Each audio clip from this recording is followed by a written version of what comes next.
سامي بسرح أمسي ما أصلا كان شلو أنداك فتخلو بين متسيوم زي تبحلو أسل أقابز بدحر يحيزم نام مريت بمزرقح بأقرم أيتبال بإيدوم رقاقيسوم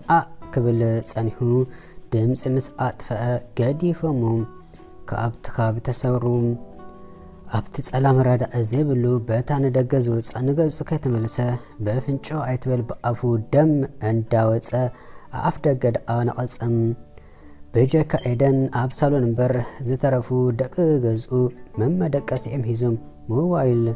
يتاو قنبروم نساقنا تلفزيون كترقز أنيحا نتعمن دق استنتطل ساعت مستر آيت كباوي فرق لي تتبلس لسنبرات انتايد كير أخو آتيو دق إسو مالديو ان دابلت السيئة ناما دق سيكفلي مسكادة تايتس أنحان كسا حجي آياتهم مالديو أبعد أبيلو مس نفسا تزارب زلا أتصنحتنون ناتا سامي زغز على حداش موبايل الإلا مس دولت له كم تصوى أنت تصوى أتقاقنا مسير خبتن بمبال مليساون دقمت له هجون زقبلالن كي تردعا كتجنق له مس أستب حالت ورا أنت كيني نزم أو دات تجنق لهم بسانكم رأيكم كن كبري بزيد اللي تأموخ بلد اتخوناتات أسقحيها قديم ملسا دما سامي قرب كابناي سب فترات فلي زبل نجر سلازلو مستم تشكانات أودات كتصنبريولين كاب سرحت تفديسو كال داخيمو كايبلا كقواطر اللي تخخ اندابلا كتصلو فصيمه نطاب تخنو زصل نجر كحسبلين مس نفسا بكمو تراديا أبت الصالون يمان صقام نينو جكتو تصنيها مليسا ساعت نيمند مستعذبات فرقلت سغيرا 10 دقائق كمان احلفت قالو سلازي حبا دولت ملس مسانت بزي لبم اصو كان شلو كفيتا وص كتبل زي سنبر نجر سلازر آيات كي تردعو يبلتمو ما اصوغم ابيلا نوشتي اتوت يقداس كم بحدش كفيتا بستك على متن قص اختري مسفتنت اتخمان زحال الله سامي مكان مسفلت صلات أودات مقلتو بنينو سمحوي أن دابلت مسنا برباش استحاوسو سمئت حاف كتبلو فتنات يقداس لس خبدام أن داقويت نوشتي آتياه نابتم أودات بمخاد مسنا قرتهم موبايلهم سو دحر مبال قال يوم تراح قروم قال يوم دما يمان سقاب قلاويتهم قويا ندقم بس ترعونا قربت تعمس لسنبدو بقصبة سفسفو نغزا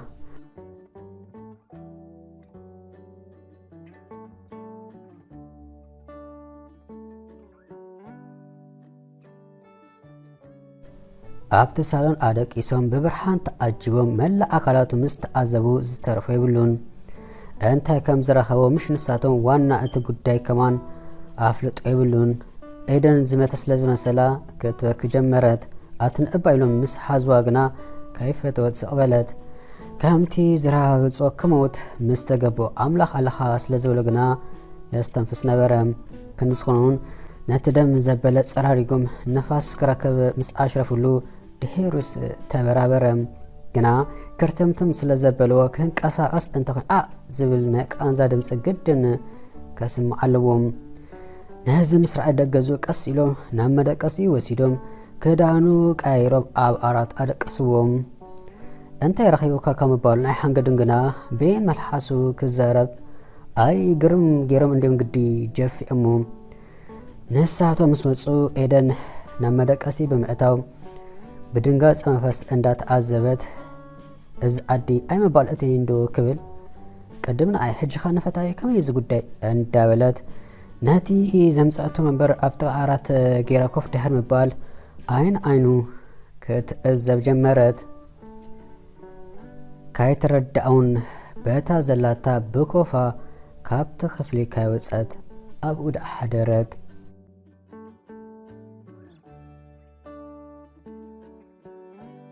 نصب حيتو مسناي قانزو كازارب بقيوم تاكيبوم كم زوقطو مسحبروم سرقتي كايبلو سانتيم تكون سلازي وسدلو قال زقيم وي استوقاسوم سوات انت لو حاسس قبل مستوكسوم كساب زردو مسكلو تخابير سلاز خيد كم زي قبل اي كالن كلاتهم تواترو ህልፊ ግና ኤደን ጽላኣት ኣወዳት ኣብ ሳሚ በፂሑ ዝሰርሕ ምስልን ኣብ ነፍሲ ወከፍ ንሱ ዝቕንዞ ትቆንዞ ነበረት።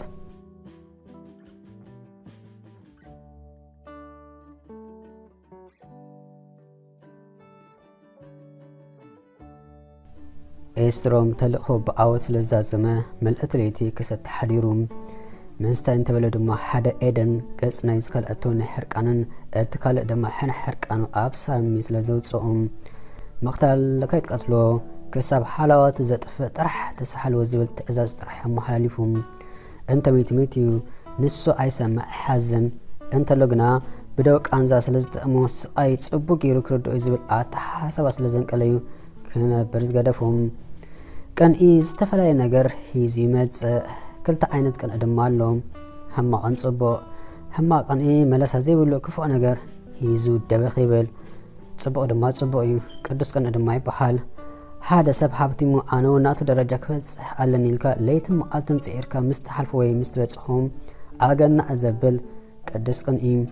በንጻሩ ግና ንስኻ ምድሪ ንሱ ሰማይ ምስ ዝኸውን ሕማቕ ቀንኢ ምስ ዝኣስለካ ብኸመይ ከውድቆ ኣለኒ ኢልካ ካይደቀስካ ተሓድር። ሽዑ ዝገበርካ ጌርካ እንተ ፈታዊ ድኻ ተመሲልካ እንተስ ብካልእ ክተውድቆ መዓርኻ ክስራዕ ትፅዕር። ልምሉም እንተ ጸንሕዩ እቲ ሰብ ድማ ትዕወተሉ ተታሓይስኩም ትርመሱ። ክጭለጥ ሓዲሩን ምስ ተበራበረ ነፍሱ ዝረኸባ ኣብ ጥቓ ጓልዩ ብኸመይ ሂዝዋ ናብኡ መጺኡ እንዶ ይብሉን። ምስ ኤደን እምበር ምስ ካልእ ጓል ኣይድቅስን ኢሉ ወሲኑ ስለ ዝነበረ ጥምት ኣቢልዋ ኣብ ኣነ ዝበለ ድቃስ ከም ዘላ ምስ ኣስተባሃለ ጓልታ ጉማማ እንዳበለ ብእግሩ ደፊኡ ካብ ተኣራጻ ዝደፋ ከምታ ዝተፈጠረታ ስለ ዝነበረት ዝሓሊ ተቐቢሉ ስለ ዘበራበራ ምስክነይቲ ጓል ተንከራርያ ዝጸደፈ ስለ ዝመሰለ መሊሳ ክዲ ክትብል ግና ካብ ጅብኦ ክንደይ ምዃኑ ከይፈለጠ ኣማይተ ኣውፅኡ ኣብ ገጻ እንዳደርበ ሰላሒላ ክትወፅእ ሓበራ። ገንዘባ ጥራኒፋ ምስ ፍጥነት ድምፂ ተቐዳዲማ ኣጠማመቱን ህድኡን ስለ ዘፍራሓ ክዳና ከም ዝመጽኣላ ተኸዲና ሰላሒላ ወፀት። ንሳ ምስ ከድኣሕ እንዳበለ ብተዓሳ ጣዕ ክብል ደልየ ምስ ኤደን ፍቕሪ ካብ ዝሕዞ ምስ ዝኾነት ጓል ከይድቅስ ምስ ነፍሱ ቃልዓት እዩ።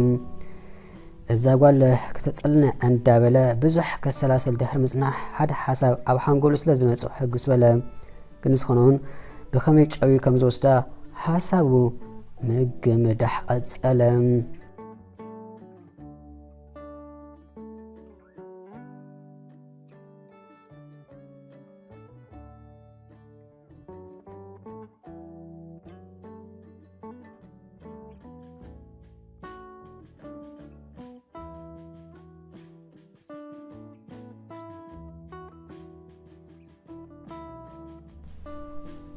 ማሓረንቲ ሳሚ ንኤደን ሳሚ ግርም መቀራረብ መክኒት ኮይኑ ሳሚ ኢዱ ሰዲዱ ክበልዕ ስለዘይክእል ንስያ ተኸልሶ ጸጉሩ ተሓጽቦ ጭሕሙ ተሰደሉ ነፍሱ ምሕጻብ ጥራሕ ተሪፍዋ ንሰብ ዘይኮነ ንነፍሰይ ዝሕግዝ ክትልባ ሓቂ ሓኻ ሕጂ ዘፈርከ ግርም ይምለሰካሉ በለት ነቲ ብመረቕ ናይ ስጋ በጊዕ ዝተፈትፈተ እንጀራ ብማንካ ክትኸልሶ ኢዳ እንዳሰደደት ዘረብኡ ስለዝተዘከሮ ፈሽኽ በለ።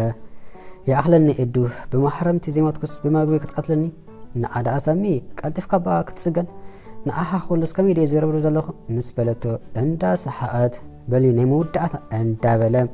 عفو مسكافة دهان نزمو خلص شكرنا اندا بلا تاكلستم قولو تأمتامو انتا خمسخون كل انتن عادن قدسو زي أبحكو عدي أكوينا كتحنك نيرو عنبر سدت انتا فلتا من ساعة انتا خون نشومي أتزارب زلان بر هلنا أخو منفسا مسعي لنا أنت مخون زي فلت كوكي نمبر قال أزي كبير نجر كم زقات أما أبقى أجر مين ببالهم مساي كلن دحر إسرون جزا كلن تنقع أزي في الليالهم جناسي أنت يكون رخيوا ولا تحرق دعنبر كحتى ينبال سمنن رأيدو ماشي كم زي لخو أي نجر كان مستولني أبرسك أنزاك أنزاكتون نخي أبي حوت قال نجر وريد كله تنقرن دو مسك علكي مسبلا كمسكت بالكم زادي سنحات نقلت وقت أتلاويتهم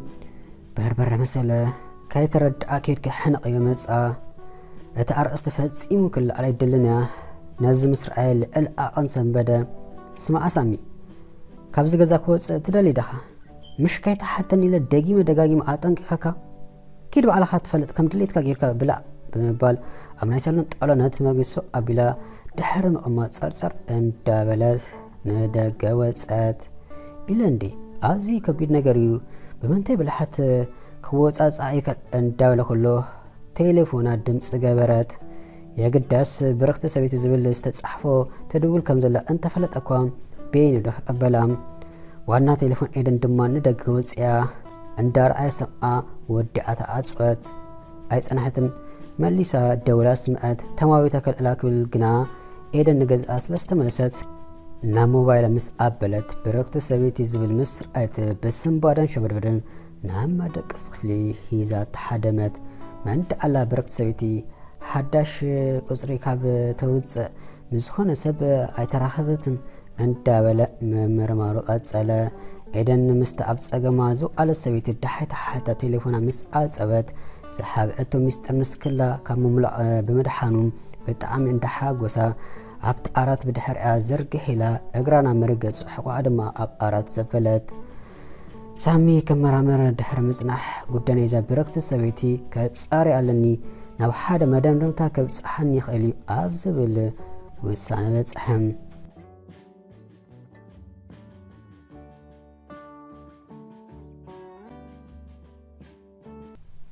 ኣትኤዱ ንኣባ ዘጫሕመ ከም ገለ ግበርዮ ክሳሕጂ ኮሪ ኸደኸ ዘለኺ ምስ በላ ነቶም ኣወዳትኩም በሎ ኣይትዛረብ ምሽለካ ካብ ክሳል ለዓል ሕጂ ስኮር ናፍናፍ ትብል ዘላ ካብ ሰብ ምጽባይ ክሓስም ደሓንበሊ ምእጉርተዊ መንከሰ እንተ ተሓሪረ ግና ንስኻ ተህተቲ ተጸጊሙ እንትኮነ ክገብሬ ከምዚ ጭክነሉ ስለ ዝፈልጥ ብድድ በለ ስቂላ ክትዕዘቦ ድሕሪ ምጽናሕ ገልጠምጠም ምስ ኣብዝሐ ግና ኪድራሓ ብምባል ዘድሊ ነገር ቀራሪባ ከተኣለሉ ጀመረት ነቶም ኣወዳት እስከ ዘይተሓቶም ምስ በለቶ ዘልመደ ኢደ ኣይክልዓከ ኢለ ምሽዶ ኣነ ኮ ይጥርጥር ኣለኹ ኩሉ እንትና ሓክርእዮ ከለኹ ዝፈተኻኒ ካትመስል ምስ በለቶ በስምባደ ካብኣ ክሓድም ክብል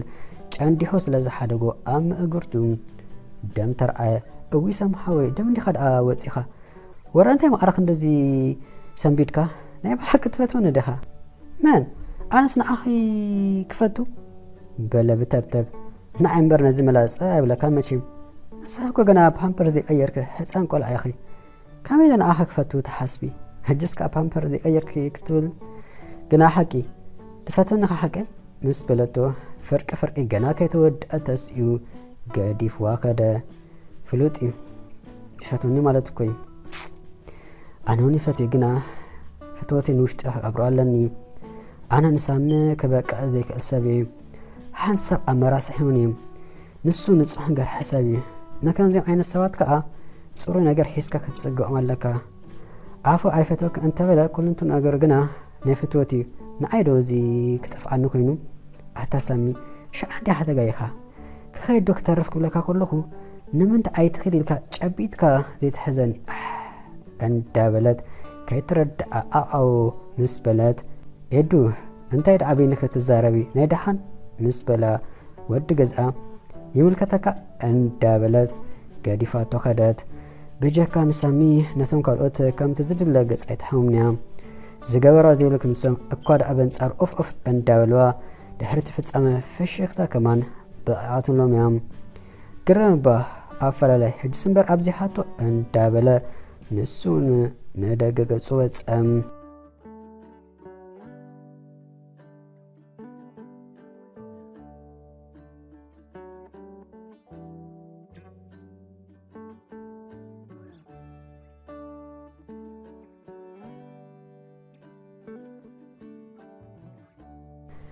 ኤስሮም ነቲ ዝሓሰቦ ነገር ክገብር ፈጺሙ ከይደቀሰ ቀኒዩ ኩሉ ምድላዋቱ ምስ ኣጻሕፈ ኣወዳት ናይታ ገዛ ኩሎም ከም ዝወፁ ምስ ኣረጋገፀ ሓንቲ ጓልና መኣጾ ገጹ ለዓኸ መንዳኣሉ እንዳበለት መኣጾ ምስ ከፈተት ኤደን ሳሚ ኣብቲ ኣንጎሎ ወዲኡ ፀውዕ ሌሉኒ ምስ በለታ